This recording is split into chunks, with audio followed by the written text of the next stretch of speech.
खरं तर ही बैठक पुणे जिल्ह्याची होती। आमचे सर्वांचे नेते दिवंगत नेते अजितदादा पवार साहेब खरं तर ते नेहमी ही बैठक आयोजित करायचे, परंतु आज आपल्या राज्याचे उपमुख्यमंत्री सुनेत्रावहिनी पवार यांनी जिल्ह्यातील आजी माजी आमदार आणि प्रमुख फक्त पदाधिकारी यांची ही बैठक आयोजित केली होती। आणि या बैठकीमध्ये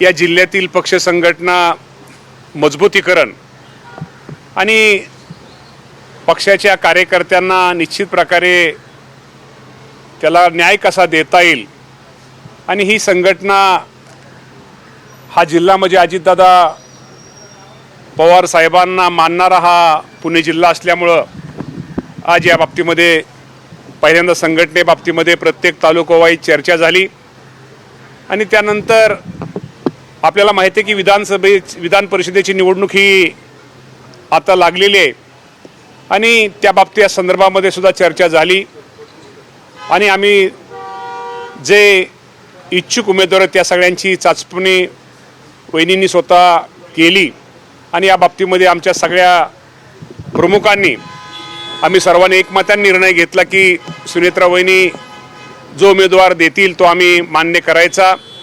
आणि आपल्या सगळ्यांना माहिती आहे की ही निवडणूक महायुतीच्या माध्यमातून निवडणूक लढवायची, शेवटी हे तिन्ही पक्ष एकत्र बसून निर्णय घेतील।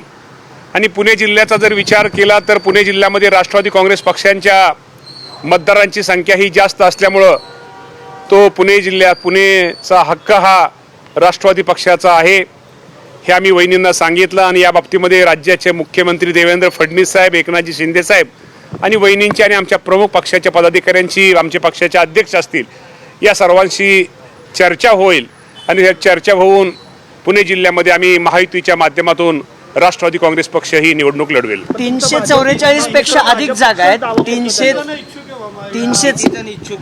इच्छुक पक्षामध्ये आमच्या खूप जण इच्छुक आहेत, त्यांची इच्छा असणं साहजिक आहे, पण या जरी इच्छुक जरी संख्या जास्त असली तो अधिकार आम्ही सुनेत्रा वहिनी पवार यांना दिलेला आहे। 344 जागा आपण लढवणार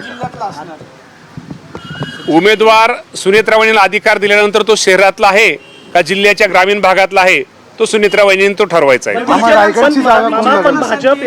344 पेक्षा जास्त आपल्याकडे 344 पेक्षा जास्त मतदार आहेत आपल्याकडे। तसं बघायला गेला तर दावा भाजपनं पण केलाय, भाजपचे पण 3 नावं चर्चेत आहेत। राष्ट्रवादी महायुती शेवटी प्रत्येक पक्षाला निवडणूक लढवण्याचा पूर्ण अधिकार आहे। शेवटी प्रत्येकाला निवडणुकीसाठी इच्छुक असणं, पक्षाचे निवडणूक असणं काय चुकीचं नाही आहे, पण जरी असलं तर शेवटी इथं जिल्ह्याचा जर विचार केला मध्ये तर इथं मतदारांची संख्या ही राष्ट्रवादी काँग्रेस पक्षाची जादा असल्यामुळं हा इथला हक्क हा राष्ट्रवादी काँग्रेस पक्षाचा आहे। शिंदे गटांनी दावा केलेला आहे मामा, रायगडच्या जागेवर शिंदे गटांनी दावा। ठीक आहे, या बाबतीमध्ये मी तुम्हाला मगाशी सांगितलं, या बाबतीमध्ये रायगडचा असू दे किंवा राज्यातला कुठला निर्णय असू द्या, हा निर्णय हा वरिष्ठ महायुतीचे आमचे सगळे जे प्रमुख आहेत तो निर्णय घेतील, परंतु ही पुण्याची जागा ही राष्ट्रवादी काँग्रेसला मिळेल। परभणीवरून एक अफवा अशी होती की 7-12 असल्याशिवाय पेट्रोल दिलं जाणार नाही। परभणीमध्ये मी मगाशी तुम्हाला सांगितलं की इथं 7-12 असल्यावर डीजे वगैरे हे अत्यंत चुकीचं आहे। या बाबतीमध्ये आम्ही सगळ्या कलेक्टरांना सूचना देण्यात येतील। खरं तर मी आपल्या माध्यमातून माझ्या राज्यातील शेतकरी बांधवांना कळवू इच्छितो की खरंच आजही राज्यामध्ये पेट्रोलचा आणि डिझेलचा साठा हा व्यवस्थित आहे। विनाकारण कुणीतरी अफवा पसरवतं, त्यामुळं पेट्रोल पंपावरती रांगा लागत आहेत आणि त्यामुळे 20% खप हा सेल हा वाढलेला आहे। त्यामुळे विनाकारण ह्या गैरसमजुतीमुळं हा सेल रांगा लागत आहेत। कुणाही रांगा लावायची गरज नाही। कालच या राज्याचे मुख्यमंत्री देवेंद्र फडणवीस साहेबांनी सगळ्यांना आश्वासित केलेले, जाहीर केलेले की डिझेल पेट्रोलचा साठा आपल्या राज्यामध्ये व्यवस्थित आहे।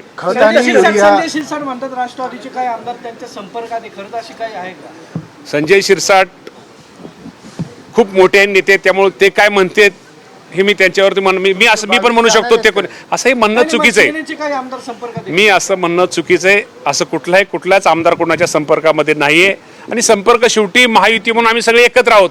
समजा एखादा मी एकनाथ शिंदे साहेबांकडे गेलो, मी देवेंद्र फडणवीस साहेबांकडे गेलो किंवा संजय शिरसाट सुनेत्रावहिनी पवारांकडे आले, ह्याचा अर्थ कोण कुठं पक्षात जातो असं नाहीये. आम्ही सगळे बरोबर आहेत.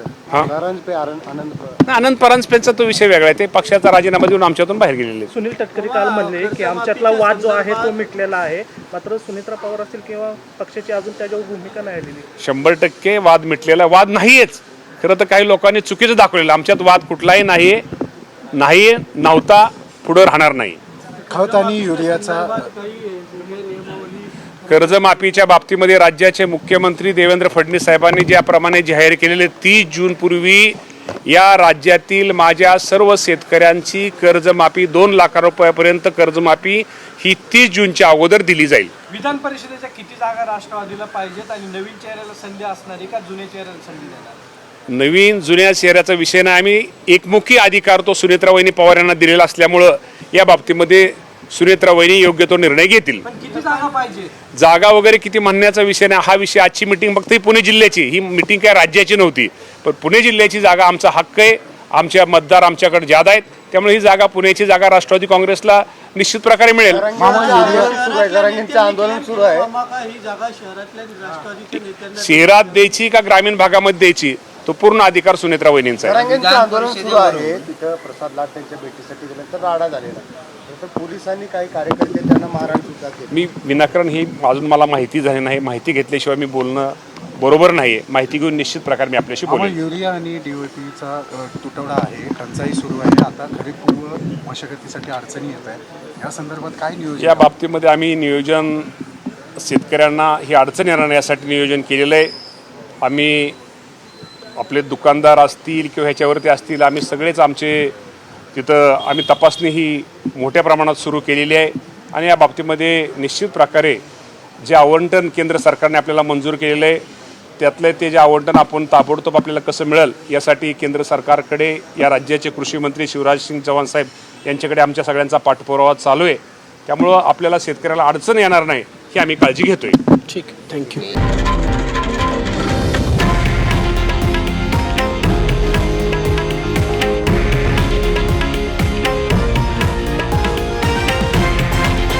हे आहे देशातील नंबर 1 न्यूज नेटवर्क आणि आपण पाहत आहात TV9 मराठी, एकमेव.